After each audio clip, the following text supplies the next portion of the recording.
พี่แกน้องเฮาหลักฐานพยานทุกสิ่งทุกอย่างที่เป็นความจริงก็คือทานว่าแล้วด้วยนี้มันจากคำบอกตัวนี้คำควรของแก้วว่ายกขึ้นมานี่น้องเล่าเวียตักจะเขาเป็นฮักพักสิ่งหนึ่งแบ่งปันกันกินเขาก็จึงมาเห็นว่าประเทศลาวเขานะพี่น้องลาวเขาก็ให้เป็นส้นเผาไปแล้วเดี๋ยวนี้บ่ฮู้ว่าพี่น้องลาวอยู่ในประเทศนั้นหรืออยู่ในต่างประเทศรู้จักอยู่บ่คำว่าส้นเผาประเทศหรือประเทศหยังประเทศลาวชาติหยังชาติลาวแต่เป็นหยังเกิดชาติลาวกลายเป็นส้นเผาคนลาวกลายเป็นส้นเผาในประเทศตัวเองมันเคยมีบ่พี่น้องแล้วคนฟังมันซ่อนเลยพี่บ่ตอนตั้ง175เผาลาวสันร้องขึ้นมา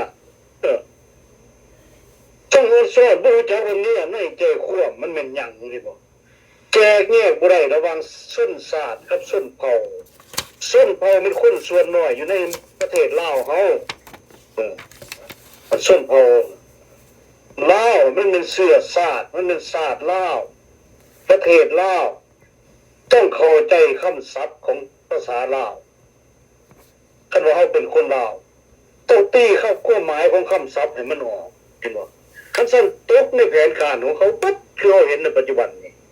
บ่มีศาสตร์ตัวเองเลยเดี๋ยวนี้เป็นส้นเผาแล้วข้าพเจ้ายังได้ยินข่าวออกมาใหม่ๆนี่นะ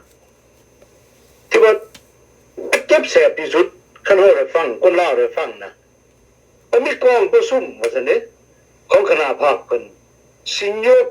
ภาษาลาวนี่ลบล้างภาษาลาวนี่ออกไปว่าซั่นเอาภาษาอื่นมาใส่มาเด้ครับเจ้าบ่คิดว่าคันภาษาอื่นมันสิเป็นหยังนอกจากภาษาแก้วเห็นบ่เป็นหยังจะบอกจังจะบอกจังซั่นได้ก็ย้อนว่าเดี๋ยวนี้อยู่ในประเทศลาวนะคนแก้วมันหลายกว่าคนลาวลูกร้านแก้วมันเต็มอยู่ในหันอยู่ในพรรคคณะพรรครัฐก็เต็มในคณะรัฐบาลก็เต็มพ่อค้าเช้าขายก็เต็มทหารแก้วก็เต็มเห็นบ่โรงเรียนแก้วก็เต็มหออุดมพุ่นเห็นบ่มันมีประเทศใดเขาให้เฮ็ดมันบ่มีอยู่ในต่างประเทศเจ้าอยากเรียนภาษาเจ้าเรียนได้มีแต่ภาษาจะบ่มีโรงเรียนประถมมัธยมอุดมบ่มีอยู่ในประเทศเขาเห็นบ่มันเป็นหยังมันจึงสิเอาภาษาเขามาใส่ภาษาแก้วมาใส่ก็ย้อนหยังพอได้นี้เนี่ยคนลาวน่ะพอเศร้านุ่มลาวมันเป็นล้าน2ล้านน่ะตูนไปอยู่ไทยคุณเบิดเห็นบ่ได้นี่ย้อนเขาบีบคั้นทางด้านเศรษฐกิจเงินบ่พอกินต้องตูนไปไทยไปเฮ็ดเวียกก็สิซอยครอบครัวได้อยู่ในเมืองลาวเหลือไผเหลือผู้เฒ่ากับเด็กน้อยเห็นบ่ในเมื่อคนเขาหลายกว่าเจ้าอยู่ในประเทศเจ้าแล้วเป็นไผสิมีอำนาจสัมบ่พออยู่ในอำนาจคณะรัฐบาลคือเป็นคนเขาอีกจะเฮ็ดแนวใดเดี๋ยวนี้ประเทศลาวนี่นะยังเหลือแต่ซื่อแต่ว่าเป็นคนลาวปกครองคนลาวแล้วเดี๋ยวนี้ยังพากันตาบอดอยู่คนลาวเฮาส่วนใหญ่น่ะยังบ่รู้จักเห็นบ่ย้อนบ่นั่งคือนั่งเครื่องมีแต่มวนลูกเดียวเห็นบ่บ่รู้ลูกหลานอยู่ในเมืองลาวนะ6 ปี7 ปี8 ปี9 ปีนี่คือแก้วคำข้อแก้วเบียร์ฟ้อนกันเห็นบ่ฉลองเนี่ยผู้หญิงผู้หญิงก็สมปีบ่ให้เว้าทั้งผู้ชายผู้หญิงเขาเมาจนบ่รู้สึกบ่รู้สติเห็นบ่ย้อนหยังย้อนเขาบ่อยากให้เจ้าคิดบ่ให้เจ้ามาวนนำว่าเขาเฮ็ดหยังเห็นบ่บ่อยากให้เจ้าเบิ่งเจ้าเมาได้เจ้าโอ้ยเมาทั้งยาบ้าเมานี่ก็เลยบ่จักทีบัดนี้เลยเป็นคนเสียธาตุขาดคุณอันนี้แหละเขาทำลายคักทำลายแน่นะแต่คนเดียวบ่เห็นนี่บ่นอกจากพี่น้องลาวอยู่ต่างประเทศพี่อยู่ในประเทศใกล้เคียงพุ่นเห็นบ่เขาเจ้าเห็นว่าประเทศชาติที่ถูกทำลายแบบใดเห็นบ่แต่คนในชาติบ่เห็นก็นี่นะมันจึงเบิดไปในบ้านเฮานะความเป็นลาวมันเบิดไปแล้วเดี๋ยวนี้ให้เบิ่งเอาเดี๋ยวนี้ครับเจ้าได้ยินข่าวออกมาอีกนี่สอดออกมาว่าดีคณะสมาชิกพรรคนี่เห็นบ่กลายเป็นมหาเศรษฐีไปปึ๊ดเป็นย้อนหยัง ย้อนเพิ่นเอาเจ้าชีวิตที่ว่าบ่มีอำนาจปกครองประเทศนี่นะเอาไปสัพพทุกข์แล้วก็ฆ่าทิ่มแต่ปัจจุบันนี่เพิ่นก็พากันแต่งตั้งตัวเองเป็นจักรพรรดิแดงมีอำนาจล้นฟ้าล้นแผ่นดินก็ได้ส่อโกงประเทศชาติขายประเทศชาติกินขายทรัพย์สมบัติของชาติกิน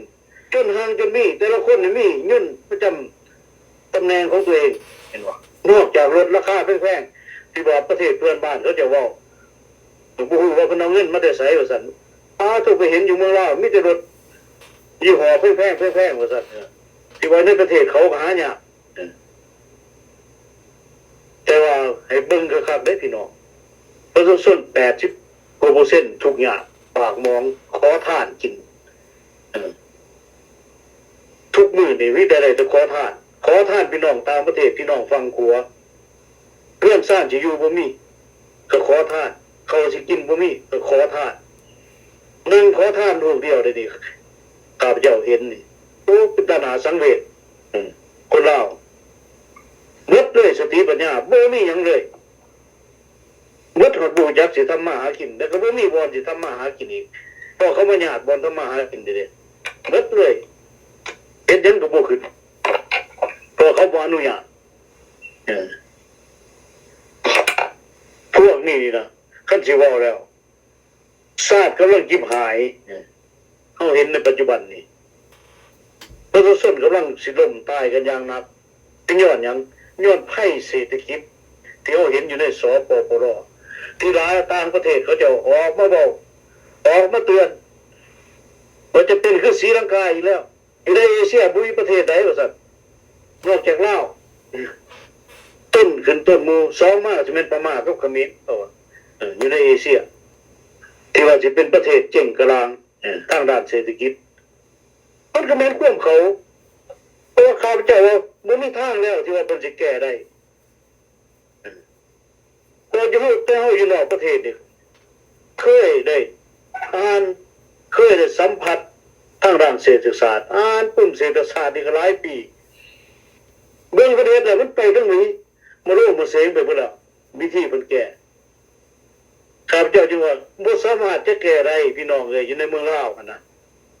เป็นบ่มีความสามารถทั้งด้านนี้ไปเฮียนลัทธิสังคมนิยม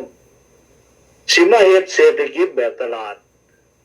กลไกของเศรษฐกิจแบบตลาดมันบ่แม่นของสังคมนิยมบ่แม่นระบบการปกครองแบบสังคมนิยมที่ว่าจะสุกอยู่กลไกของตลาดเศรษฐกิจตลาดได้ตัวนี้นี่คือสัจธรรมแล้วก็ยิ่งสินักหนาขึ้นไปขอโทษนักแบบไหนพอได้นี่ศึกอยู่ประเทศยูเครนอิหร่านไปยิงอิสราเอล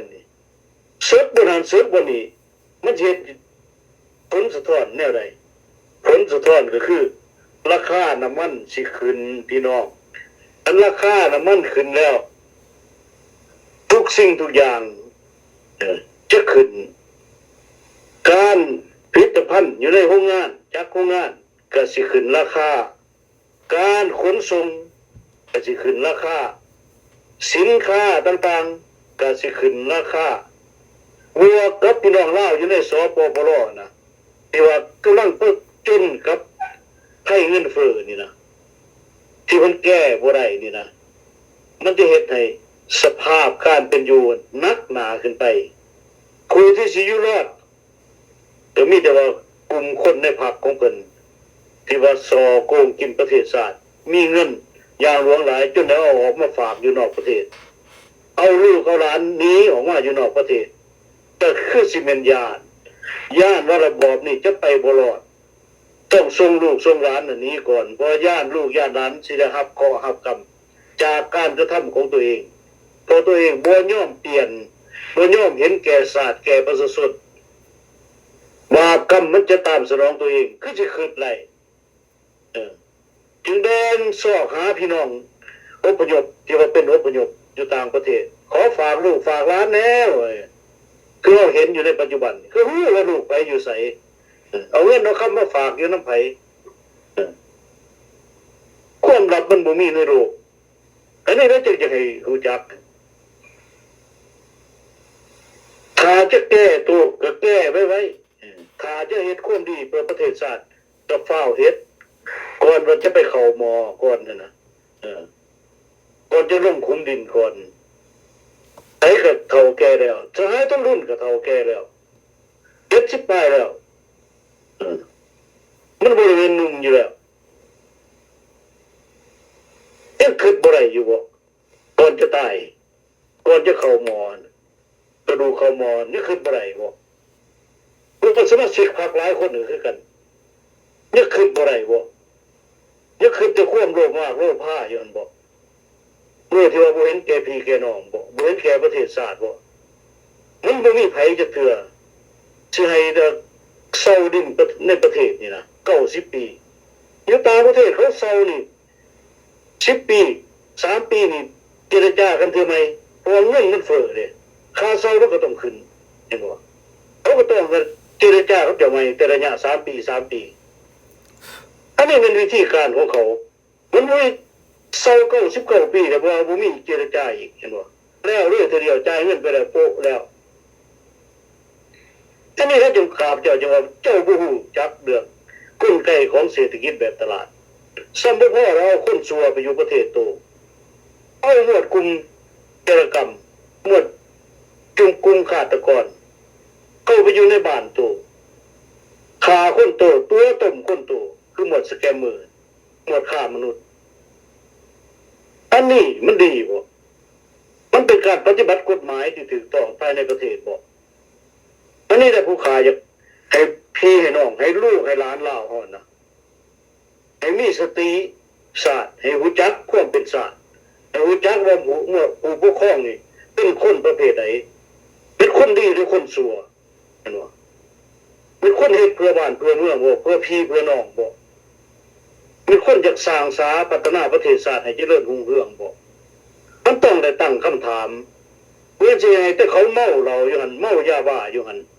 จนบ่สามารถจะเป็นคนใดเป็นมนุษย์ที่ปกติได้คือเราเห็นอยู่ในปัจจุบันนี้เปิดให้เจ้าบ้า24ชั่วโมง7มื้อต่ออาทิตย์ดึงกินกัน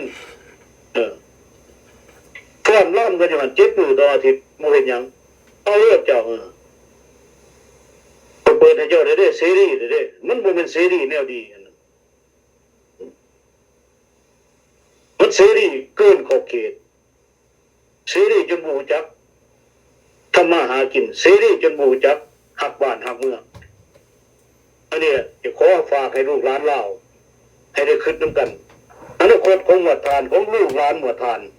คันบ่คิดแต่ได้นี่บ่สู้แต่ได้นี่ประเทศชาติจิบหายขอบอกก่อนไว้โลดขอขอบใจ